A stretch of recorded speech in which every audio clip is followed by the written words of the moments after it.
Alfie, I'm sure you're aware, I've always had a hierarchy of dream jobs, okay? Now, radio presenter's been on there for a while. Actor was always on there when I was younger. Police officer at one point or another. Firefighter, astronaut, all the classics. But one that was sort of a lower tier, around the level of teacher, was character at Disneyland. Now, I don't mind who I play, but like Stitch has always appealed to me because I can do the voice, or I don't know, maybe Peter Pan.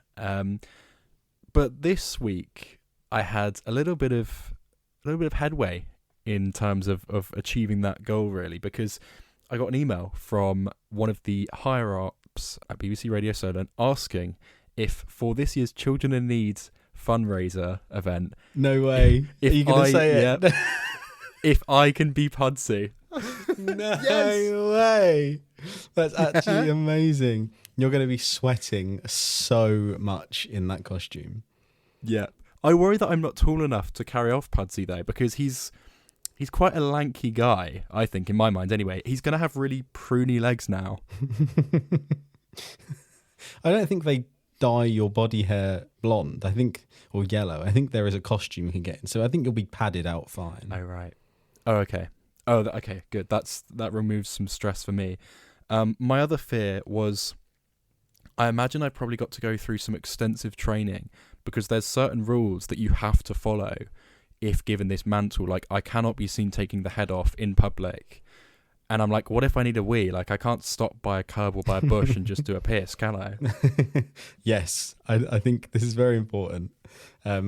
Please be sensible in the suit or you might not ever work at the BBC again. No, I will. I'll treat it with the utmost respect. I will do PG dance moves, just staying alive, the sort of finger pointing in, that kind of thing. No movement below the waist. No, absolutely not.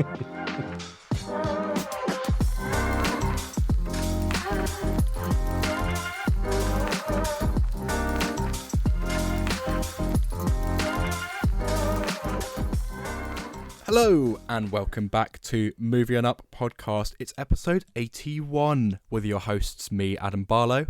And me, Alfie Walker. We're back at it again, boys. Here we are. Here we are for all 20 of you. We're excited to be here this week.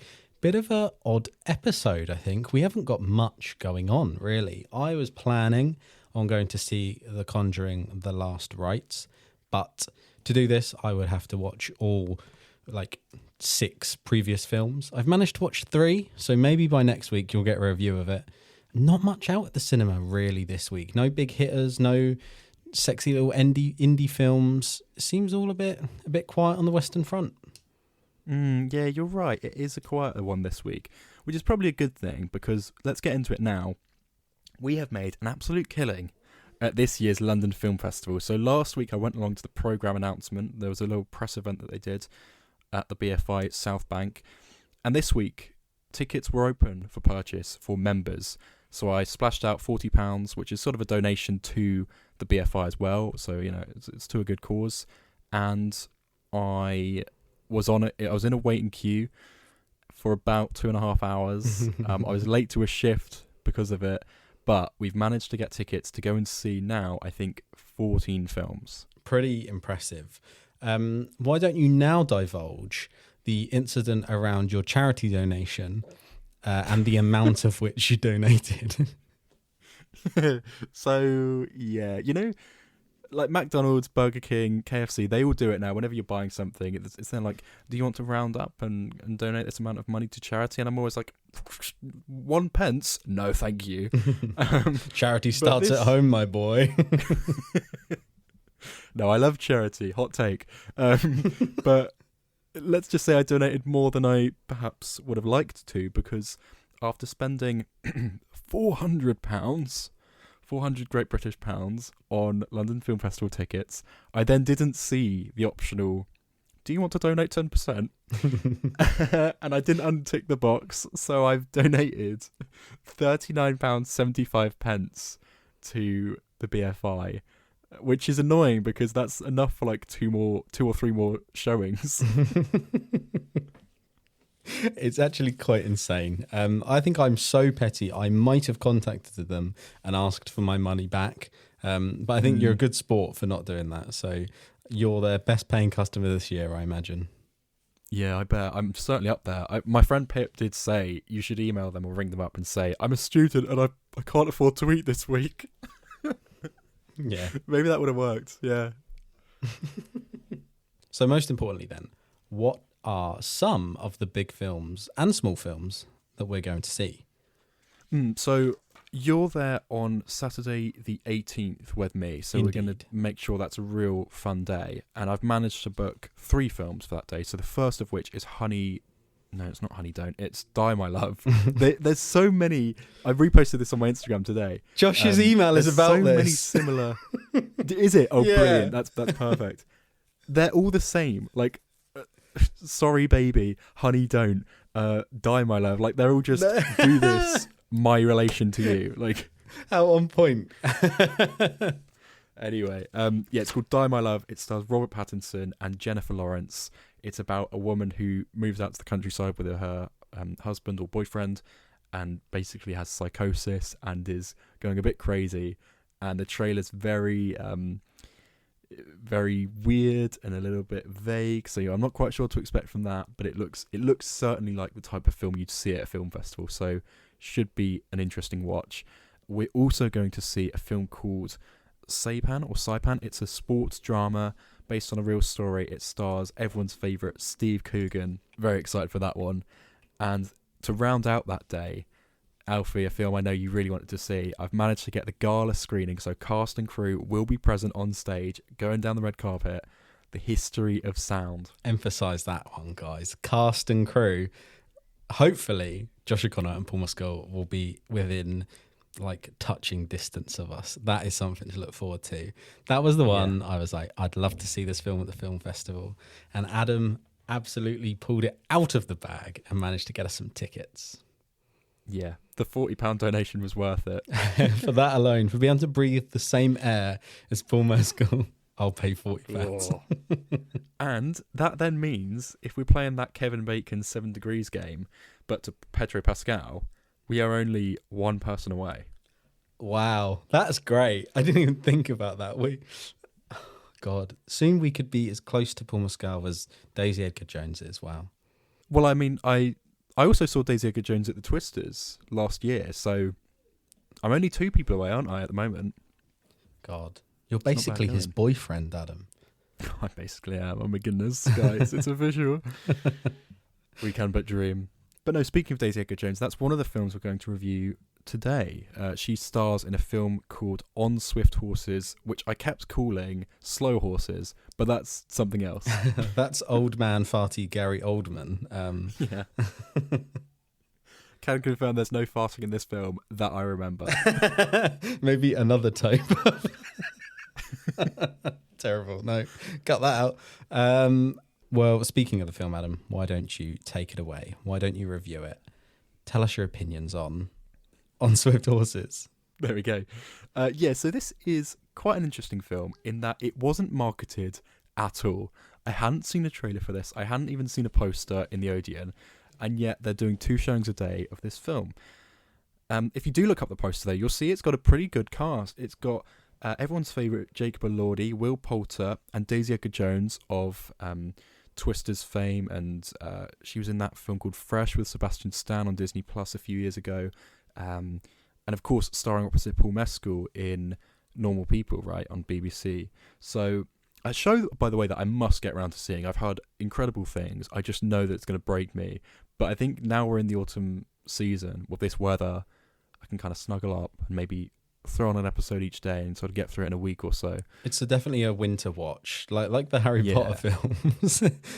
That I was going to say, that's another thing I need to get around to because I've only seen them like once. So I think this year's the year because it's probably been about 5 years since I did the binge. So maybe I'll redo that. Anyway, this film, On Swift Horses, stars Daisy Edgar-Jones sort of front and centre with Jacob Elordi. Daisy Edgar-Jones plays a character called Muriel Edwards Walker. She's married to Will Poulter, who plays Lee Walker, which is funny. Wow. It's basically you. Basically me. Is your dad called Lee? Yeah, my dad is called Lee Oh, Walker. right, okay. Yeah, You kind of look a bit like Will Poulter. A it's little big bit. teeth, It's the hair, big I teeth, think. big hair. Yeah, big everything. Listeners, yeah, Patreon, just but yeah, Will Poulter is Lee Walker. Quite a he's quite put together. He knows what he's doing with his life. He's got hopes. He's got dreams. He wants to move to San Diego, save up for this lush house, and yeah, he's married to Muriel.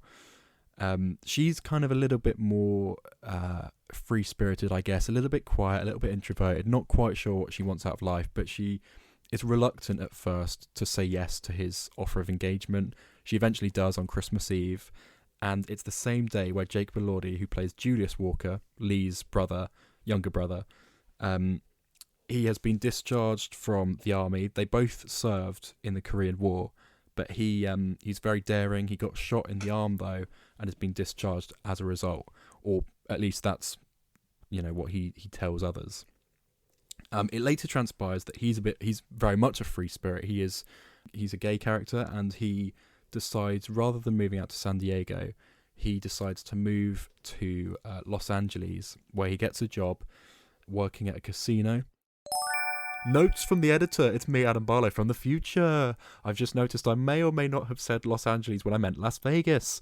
I've never been to America, guys, so I'm sorry. What do you want me to say? What are you gonna do about it? I'm walking here. We're walking here.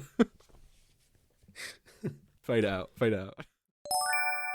He ends up being part of the security team, where he goes up to this very sweaty roof area where he can look down on the casino floor. The whole roof is mirrors, right? But it's only one way, so he can look down and see who's cheating, then rings up the bouncers, and then they go and throw him out, right? So it's quite a nice little dynamic. Through doing this job, he meets a character played by Diego Calva, a guy called Henry, who is an immigrant from Mexico, I believe, and he is a gay character as well. So they sort of have this work camaraderie, but actually end up falling in love with each other, and they start living together in a motel. But it's very secretive, and they're also kind of working out, could we actually play the system? Because if one of us is, they're both very good at card games, so like, right, we could actually get a load of money, not report it to the bouncers, because we'll know that we're cheating the system, and then move away together and live our lives freely. So that's kind of one half of the story. But back in San Diego, you've got Lee, who's working a sort of regular 9-to-5 job, very determined, but sort of struggling to build up enough funds to really live comfortably. You then have Muriel, his wife, who is sort of making friends with this new neighbour, played by Sasha Calle, who you will recognise from films like The Flash. She played Supergirl, like a variant of that character, very well, I might add. She's a really very charismatic, attractive actress. Like, she really is got a stern face on, and I don't know, I like the vibe that she gives off in this film. She's very self-assured. She knows what she wants from life, and it works well for the character that she plays. And Muriel kind of starts to realise, actually, I'm quite intrigued by her lifestyle. She's this other character, Sandra. She's a lesbian character, and she then starts exploring with Muriel what her real true desires are, because she's been sort of not led on, but sort of just tagged along with her husband's dream, and she hasn't really found what she wants for herself. So you then have these two concurrent storylines where both trying to keep their lives hidden, but one is very secretive and sort of has come about in the workplace. One's come about at home. Julius is very much more interested in making his own path, but you've got Muriel, who's sort of clinging on to a more quote-unquote traditional, normal lifestyle by having a husband and going home, sleeping with him still, to as one character puts in the film, to feel normal. So you've got this really cool dynamic, and I think the plot gets a little bit meandering, a little bit slow in places. It's not quite sure whether or not to give it any edge, to give it any grit. I think it's missing a little something, a little turning point, a little bit of nastiness perhaps. There is a little event in the third act where it's like, okay, that's the reality of being homosexual in this time period. It's set in the 50s, I should have said. I don't think I did. That's very key to the plot. Just cut that and put that right at the start. I'm sure we can do that. But I had a good time with it. It's a shame this hasn't been marketed at all, because I think the performances are really good. The plot, the actual script, I think does let it down. But apart from that, you know, the outfits all look pristine. Everyone looks very hot. There's a few sex scenes in there, of course, you know, just sprinkled throughout, and they're all very, very full of passion. They all feel earned, like it's not gratuitous in any way. You don't see anything too risque, I suppose. But I really enjoyed it. I thought it was good. As I say, it's missing a little bit of something just to elevate it, and just to really make it sing, because at the moment it's just kind of simmering for the whole runtime. I will say the ending's really touching. It kind of really takes the time to pay tribute to this homosexual community from this time period that lived their whole lives in hiding, really, and not truly feeling alive.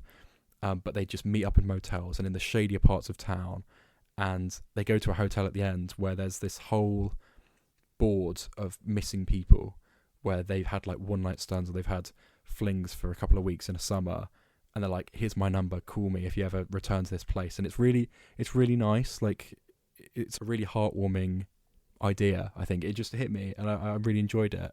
As I say, not perfect by any stretch, but I liked the performances, and they really commit to it. I thought it's decent. I think this shows the importance of marketing your movie, to be honest, mate, because the way you've just described it, the subject matter, the topic, it all seems really up my street. The actors as well, absolutely. Like, everything about this, if I saw a trailer for this, I'd go see it. But I didn't even know this film existed until you watched it. I would love to know why it isn't being marketed at all, especially with a cast like Will Poulter and Jacob Elordi, because they can't be cheap, because they're quite men in the moment. Really, really odd that it's not being marketed at all. But I think it sounds great. I think it sounds like the kind of film I'd really love to watch, and I'm going to go away and watch it, to be honest. I think you've done the marketing for them, mate. Great. Well, there we go. Put our podcast on the poster. Come on, guys, please. I've just seen this on Wikipedia. Apparently, Diego Calva, who, by the way, is from films like Babylon, I think is also in Narcos as well. He told Variety that he and Jacob Elordi have some pretty hot scenes, can confirm, and that he apparently had neck pain for the first week from just kissing Elordi. Wow, what a first world problem to have, eh?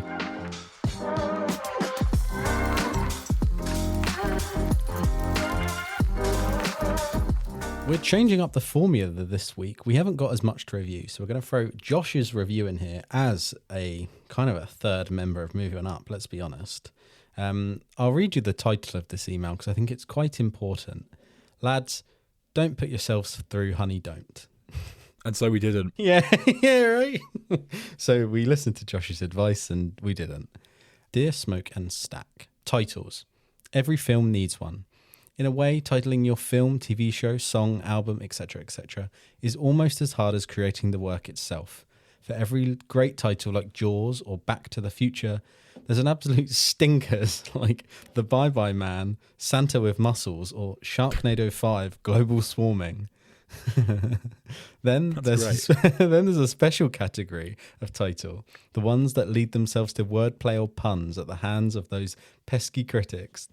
Most famously, this trend was seen in this year's This Is Spinal Tap, with the whole shark sandwich, shit sandwich debacle. But honestly, filmmakers aren't helping themselves with titles like What's the Worst That Can Happen and I Don't Know How She Does It. Yes, both of those are real. And in this great tradition enters a new contender, Honey Don't. Depending on your view of the film, it could easily be Honey Don't Miss This Banger of a Movie, or Honey Don't Put Me Through This Agonizing Misery of This Unbearable Dreck. This film, surprisingly enough, centres around private investigator Honey O'Donoghue, played by Margaret Qualley.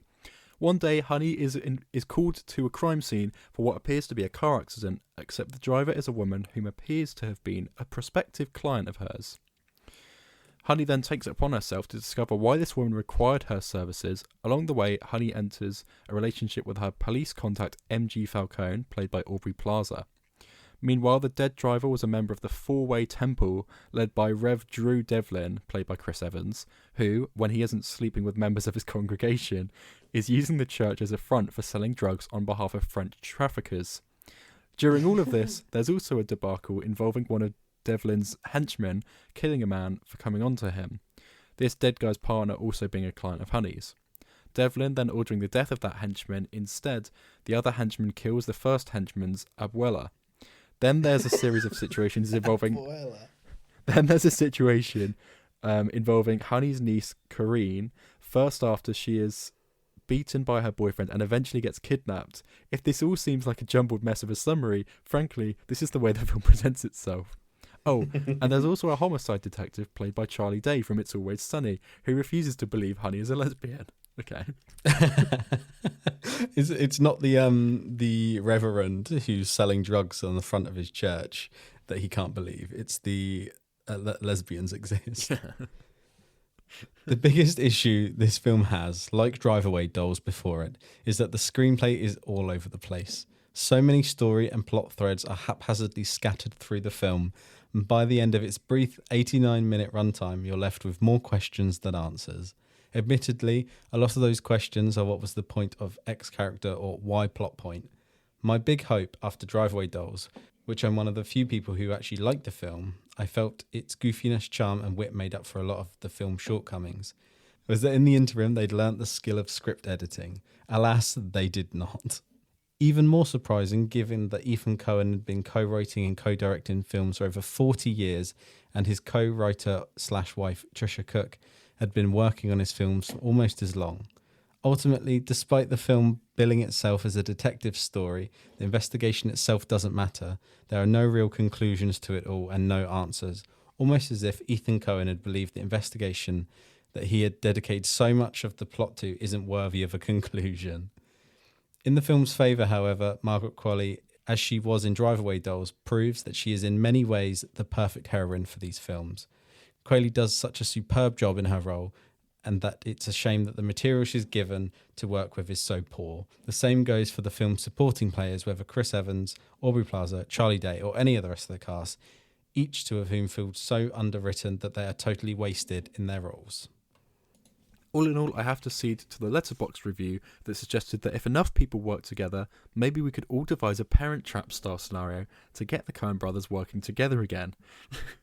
While Joel Coen is able to make films like The Tragedy of Macbeth that match the quality of the pair's work together, Ethan Coen has so far made two comedies that, especially in Honey Don't's case, have barely a tenth of the energy or quality of the Coens' comedies like Raising Arizona. It's a shame, really. To paraphrase the late Eric Morecambe, Ethan Coen is playing all the right notes, just not necessarily in the right order. 3.5 out of 10. 3.5 out of 10, by the way, is scathing. My goodness. Josh says, bring on one battle after another, a big, bold, beautiful journey, and Hamlet. Hope you both live, laugh, loving, and thriving. Regards of the season, JB. 3.5 out of 10 is absolutely abhorrent. My God, I struggle to believe it's that bad, but wow. Especially if you like Drive Away Dolls. Yeah. The trailer is like... It looks quite fun, but it's almost like, what's the point in making this film? Because it looks so similar to Drive Away Dolls. Why not just do a sequel? I don't get it. Although, I as far as I understand, what Ethan Coen's trying to do is do a trilogy of lesbian detective dramas, of dark comedies, right? All starring Margaret Qualley. So we've still got another one to come along. But who's asking for this? I don't get it. Yeah. Not Josh Brooker, that's for sure. Have you seen many of the Coen brothers' work? No, I don't think so. It's a real blind spot. No. I need to catch their work, and I need to catch the Safdie brothers' work as well. I don't think I've seen any of the Safdie brothers. I've seen No Country for Old Men, Big Lebowski. I think it's Fargo them as well. Yeah. I've seen them. I haven't seen much else, but like they're the three big ones. But it's funny that Josh says that one brother's still making great films and the other not so much. Tell a lie, I've just looked up their filmography. I've seen Inside Llewyn Davis quite recently, actually, with Oscar Isaac, and Hail Caesar, which is that really niche comedy, it doesn't really quite work, but the cast is absolutely stacked. Like, I know we say that often. It's the one with Clooney, right? Yeah, it's got everyone in it. Like, everyone. Oh my god, it has. Fucking hell.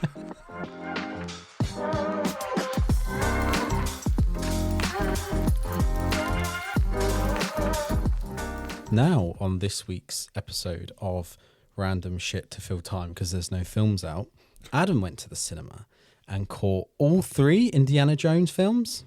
Just the first and third one. Okay, arguably the best, most people would say. Yeah. I've only seen Temple of Doom the once, but for my money, Last Crusade's the best. So that's the one I saw in the cinema. I actually just watched Raiders of the Lost Ark on Netflix in the end, or Amazon Prime, whatever it was on.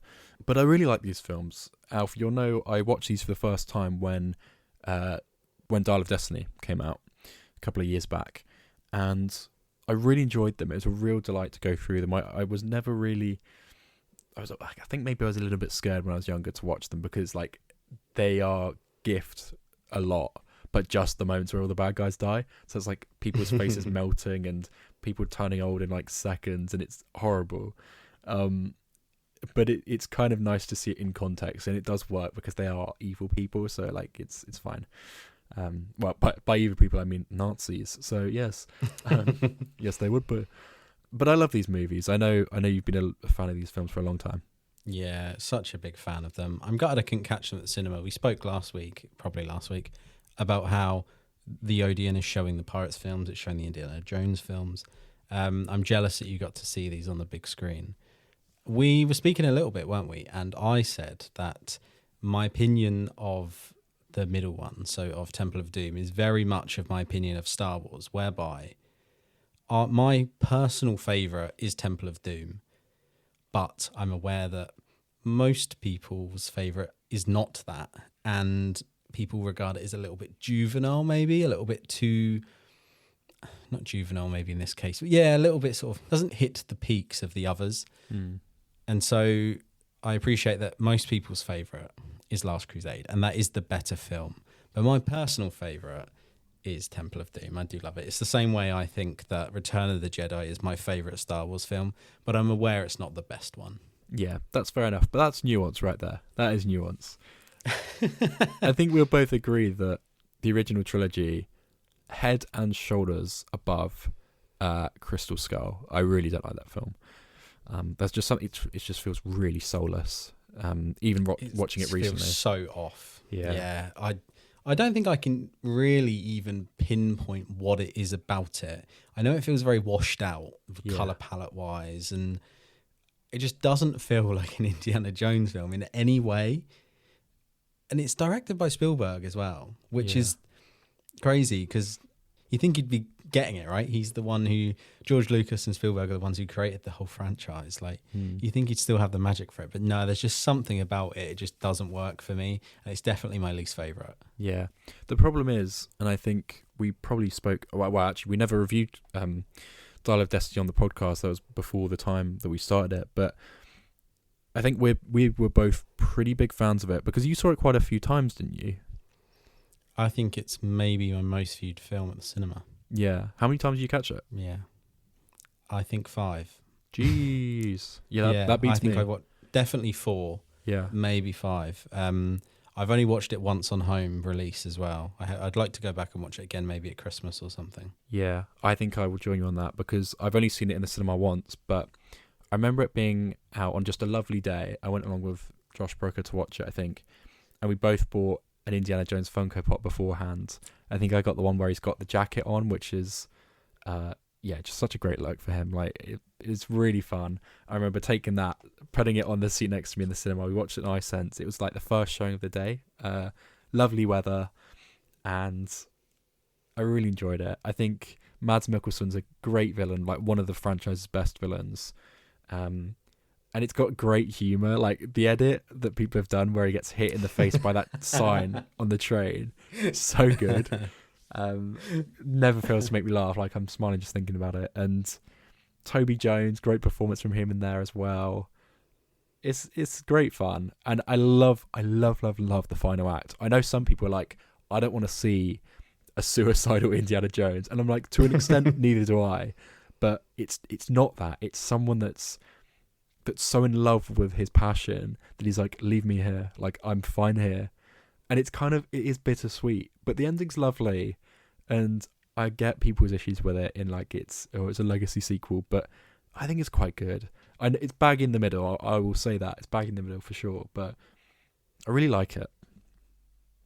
I could totally agree. Everything you said there. I'm glad you like brought out what you thought about how nuanced of you to say like, no, it's not about this man wanting to die because he's divorced. It's about this man who's obsessed with archaeology, with history, and with these figures, that he's happy to like just sort of renegade himself to history and be part of it. And I think it hits the legacy sequel stuff quite well. You have like Ghostbusters is the one that comes to mind. Ghostbusters Afterlife does the legacy sequel stuff really well. I do think then over time Frozen Empire doesn't do it as well. But I think Dial of Destiny's up there with Ghostbusters Afterlife, where it does it really well. It sort of sits it perfectly, doesn't make it too on the nose, quite sort of reflective of its own movies and its own films. Yeah, big fan. Kingdom of Crystal Skull, though, less said about the better. Yeah. Which brings us nicely on to this week's game. I was going to do big question. Oh, yeah, okay. Yeah, forget about that. Big question. Nicely done. This week's big question was, what's your favourite adventure movie? We're really busy boys. We both have jobs and stuff, so this went up late this week. But we got some responses, thankfully. You always pull through, guys, so thank you. Let's run through them. Alfie, do you want to go through yours first? I only got one response. I did only post it an hour ago, though. Lou from Bournemouth Uni, when I was there, a friend I made, he commented with, this one's out of the blue, and you would never guess this. He said, Disney's Atlantis. Oh, wow. Yeah, I've never seen it. All right. It's an all right one. I get that mixed up, truthfully, with Treasure Planet. Treasure Planet, yeah. Oh, blasphemy, my friend. Treasure Planet is one of the best Disney films out there. Right, but they're not related in any it. way. No, they've just got the same sort of art style, and they released, I think, maybe like a year or two apart. Right. Because I thought, so it's not the same lead characters. I thought they were like sequels or something. I don't know why I thought that. Have you not seen Treasure Planet? No. Oh, my mate. God, get on that, dude. It's so good. Yeah. Maybe I should go. They're kind of forgotten Disney films, really, aren't they? They are. They really are. Treasure Planet is both mine and Lenny's like favourite. Of any Disney film? Yeah, I think so. Hell. Okay. Crikey. I just love it. It's nostalgia as well, I guess. But yeah, I just really love it. I think they're great. Okay. Yeah, I'll make that my mission then. I'll revisit them if you say so. Some of the responses I got were from your bro. Lenny said two outside bets here actually. He said, I feel like Jurassic Park counts. If not, then The Goonies or Stand By Me, which I think also don't count. No, they're adventure. Goonies definitely fits that. Yeah. I'd say Stand By Me probably does as well. That's a really left field film for him to say. I didn't even know he'd seen that. Yeah, I don't think I've seen Stand By Me. Is that with River Phoenix? Which is ironic because he's also in Last Crusade. Yes, it is the one with River Phoenix. And the guy from Gremlins / Goonies, yeah, Corey Feldman. The guy from Jaws is in it as well, isn't he? Oh yeah, Richard Dreyfuss, yeah. That's cool. I'll have to check that out. Again, every time I do a podcast episode, I'm like, right, I need to add that to my list and this to my list, and it never ends, but that's kind of the joy of it, right? Like, there's always something to watch, and that's something to celebrate rather than critique, I suppose. Tamsin has said National Treasure, 100%. A film that I've seen part of with Nicolas Cage, obviously famous for his line, we're going to steal the Declaration of Independence, or we're going to kidnap the President of the United States. Like, okay, mate, whatever you say. I will say, have you seen National Treasure? Again, I must say, I haven't finished it, but I thought it was really good. Like, the actual the script writing of this mystery is kind of top tier. Dare I say better than Indiana Jones? No, I've not seen them. I've seen clips. I've seen bits. Am I right in thinking there's one coming out like now, soon? Ooh, I don't know on that front, but I know they did a Legacy sequel that didn't have Nicolas Cage in it, and it just went straight to Disney Plus, and apparently that was pretty shoddy. Right, okay, that's definitely what I'm thinking of then. Or it might have even been a limited series, I can't quite remember. But check it out, because I think you'll really appreciate it, because that's one thing I noticed, and I saw whenever I'm watching Indiana Jones, this clip always shows up, but it's that scene from The Big Bang Theory where someone says to Sheldon, you realise if he wasn't in Raiders of the Lost Ark, the whole plot would be the exact same. Nothing changes. And I'm like, it's kind of a fair criticism, but also I'm sure you could apply that to so many other films. And it's like, yeah, you're right, but shut up. Like, yeah, it's a kind of null argument in my opinion. But yeah, fair enough, I guess. Jonathan said Indiana Jones 1 or 3. He can't decide between the two. That's fair enough. I think I'm with you on that. Absolutely fair enough. Josh Brooker said Indiana Jones and the Temple of Doom, so he sides with you on that one. Yes, my man. And finally, Kat says bit of a contrarian here, playing devil's advocate. She said one that's not predictable, yet to find one. Which I love the shade. I love the shade of that. To that, Kat, I say watch National Treasure, because that will keep you guessing. What about you, Adam? What's your favourite adventure film? It's tough to say. I think I do really like The Last Crusade, but given that it's only come into my life in the last 2 years, it feels a little bit last minute to say that. I'm trying to think what adventure film I really enjoyed growing up, and what constitutes an adventure film over something else. I'm not quite sure, but I guess there is a bit of adventure in Jurassic Park, but I would say that's more like a sci-fi kind of thing, right? I don't know. Or yeah, it's difficult to quantify what Jurassic Park is. If you're saying that's an adventure film, then I have to go with that by default. It's my favourite film of all time. But maybe something like maybe some Disney film. Like, what about Robin Hood? When you said that you want to play a Disney character, I was going to say you should play the Fox Robin Hood. Oh my god, yeah. Yeah. Is there a Disneyland Robin Hood? Let me look that up. And I'm not talking like just someone dressed as Robin Hood. I want the Fox Robin Hood. That's a very specific request. Yeah. Let's see. Yeah, there's a character. I remember seeing it when I went there. Oh, there is. Oh, that's cool. He's very thick. What's going on there? Goodness me. Because you look up the character in the actual film, his legs start about 3/4 of the way down his body. But this character, obviously, it's to human proportions for obvious reasons. He looks like he's been eating a bit too much pie. I don't know what to say. Oh yeah, he does, doesn't he? Yeah, he's got it up. He's got really thick thighs. There's a cursed image here as well. I don't know if this comes up on your images, but it's a lady in a pink top with taking a photo with Robin Hood, Friar Tuck, and Little John. Little John. It's so funny. Little John is absolutely scrawny as anything, and then Friar Tuck looks terrifying, and then you've got plump Robin Hood in the middle. I hate the way you can see the viewpoint for the Little John. Yeah, that's so he's rubbish, got like the it? shadow of the hole in the chest. Like, yeah. Yeah, that's bad. God, they are not so funny. They are not good costumes, are they? My goodness. That's so funny. My favourite adventure film, it's probably Indiana Jones. That's definitely up there. Like you said, Jurassic Park up there. You could kind of say that Pirates of the Caribbean is adventure. I think you could get away with saying that. Yeah, no, definitely. Yeah, you know, I'm a huge fan of them, the first three, particularly number 3. I could watch that over and over and over again and never get bored.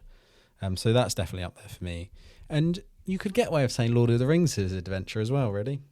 Yeah, that's true. More of a fantasy if we're splitting fantasy hairs, adventure, yeah.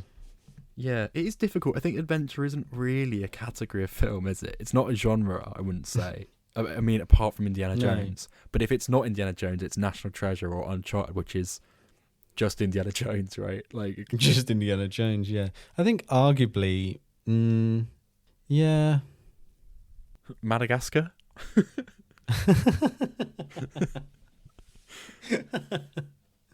Now I come to say it, I think the adventure franchise, the adventure genre is a bit shit, actually. Yeah, it's mainly Dwayne Johnson. Jumanji's a good adventure film, actually. I think those films are quite funny. The first one's good. Okay, sure thing. On that note, let's move on. Adam Barlow, do you want a little game?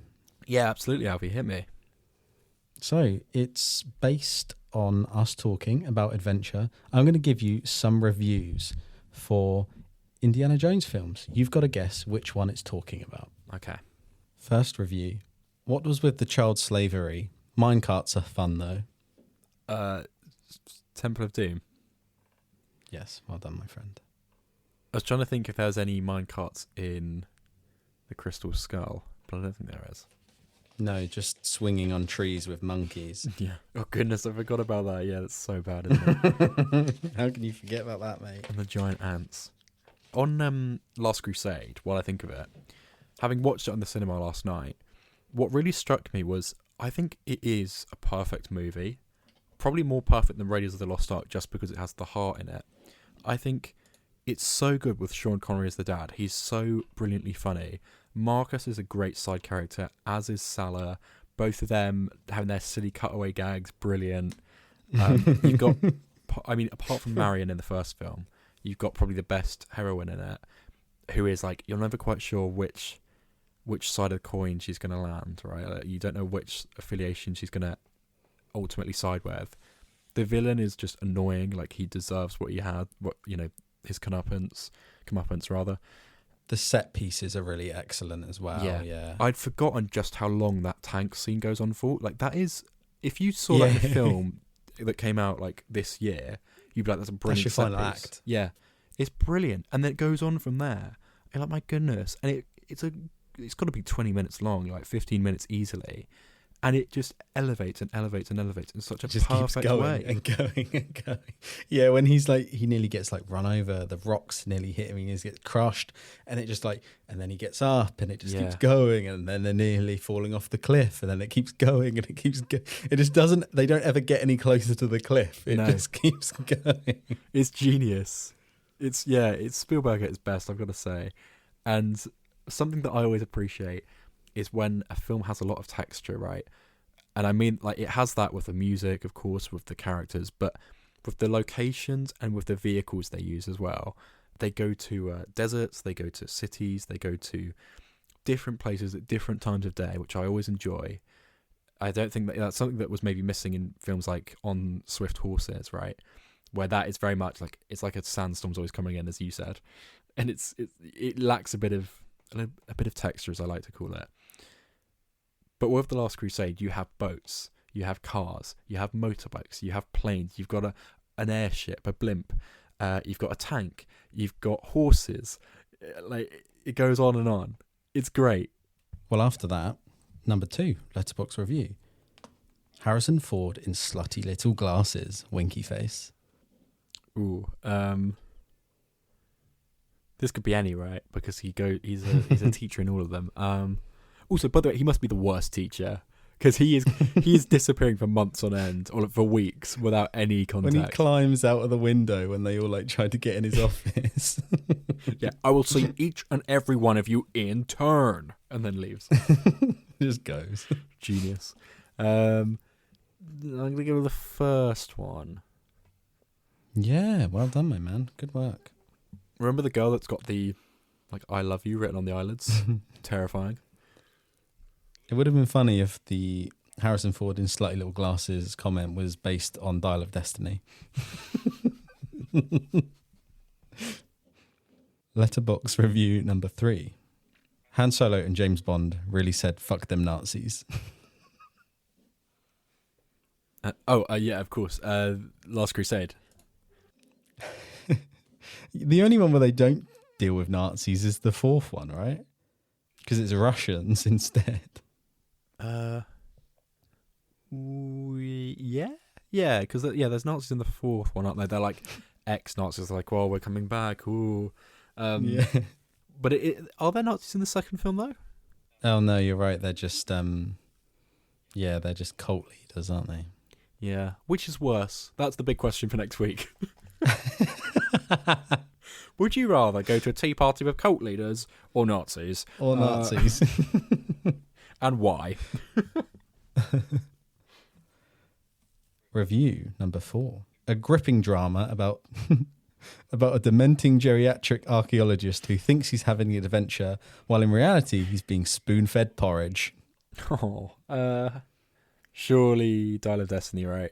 No, Crystal Skull. He's not that old in that. What? Yeah, he's only I think 60. Yeah. He doesn't get spoon-fed porridge in that at all. He hands it out. He's Dial of Destiny, however. he's beating people up in that. Oh, this is a good one. A near inconceivable train wreck. I went in morbidly curious if it was slightly better, and instead I got something whose closest kin is Rise of Skywalker, undoing nearly everything. It's controversial. Oh my God, this person really hates it. It's controversial, boring sidekicks, buffoonish villains who teleport wherever the plot needs them to be, a complete lack of visual style, trite dialogue. For all the anticipation that this could possibly have had, this film could have been the Logan of Indiana Jones. This film is entirely uninteresting, and examining him as an old man is no fun. I'll cut it short. Which one do you think that's about? Well, I was between two, and then he said it could have been Logan. So, Dial of Destiny. Yeah. Very good. I grew up with him.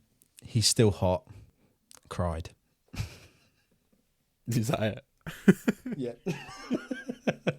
I grew up with him. He's still hot. Cried. Dial of Destiny. Yeah, spot on there, mate. Well done. He kind of is still hot. He does give. Oh, he is a hot old man. He is a hot old man. You're quite right. You did quite well there, mate. I guess it's quite easy because if it's a good review, it's one of the first 3. Yeah. And if it's a bad review, it has to be one of the final 2. But Yeah. There we go. Broke the episode up a little bit. I really am an apologist for Dial of Destiny. I'd love to rewatch it. I was thinking, because I missed Temple of Doom, I'll probably rewatch that this weekend if I get time. But I'm like, I'll skip Crystal Skull. I don't think I'll ever rewatch that. But Dial of Destiny, I'd happily watch it. I think, and could you watch that conceivably without seeing Crystal Skull? I reckon so. Yeah, absolutely. Crystal Skull is so on its own. Mm. Yeah. I guess it's got Marion in, hasn't it? I guess they talk about his dead son in Dial of Destiny, and they just killed Shia LaBeouf off screen. But Yeah. But again, not really relevant, is it? no, just say he died in Vietnam and move on. And I forget that Temple of Doom's a prequel. So actually, me seeing the first, third, and then just skipping to watch the 5th is actually not too bad. That's kind of fine. We can get away with that.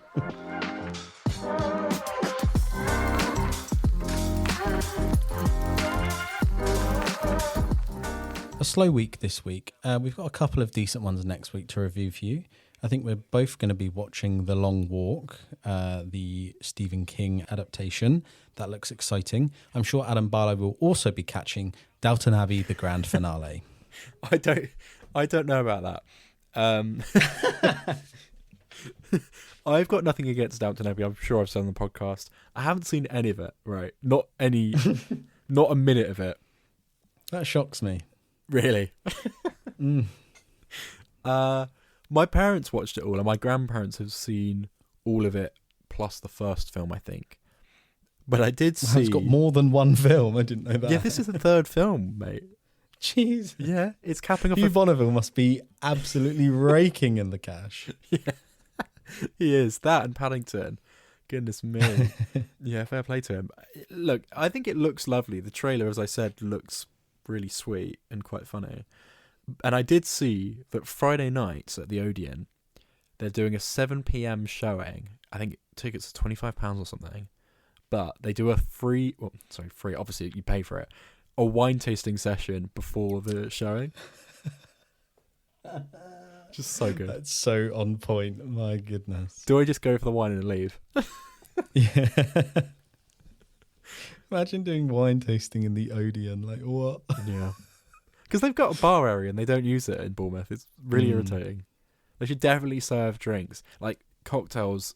Because I know they do it. Like the Leicester Square one does it. They do cocktails based on the films. And that's perfect. Such a great idea.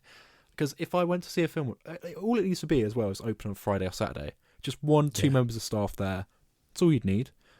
It'd be great. I would absolutely, if there's a tie-in drink that was like £8, £10, I'd get it. Absolutely. They're missing a trick there. We've also got Spinal Tap 2 releasing. Both myself and Adam have not seen them, the first one. I'm aware it's got Michael McKean, who's an excellent actor. But I'm putting this to you, Josh Brooker. I'm aware that you're a big fan, so review it for us and send us an email.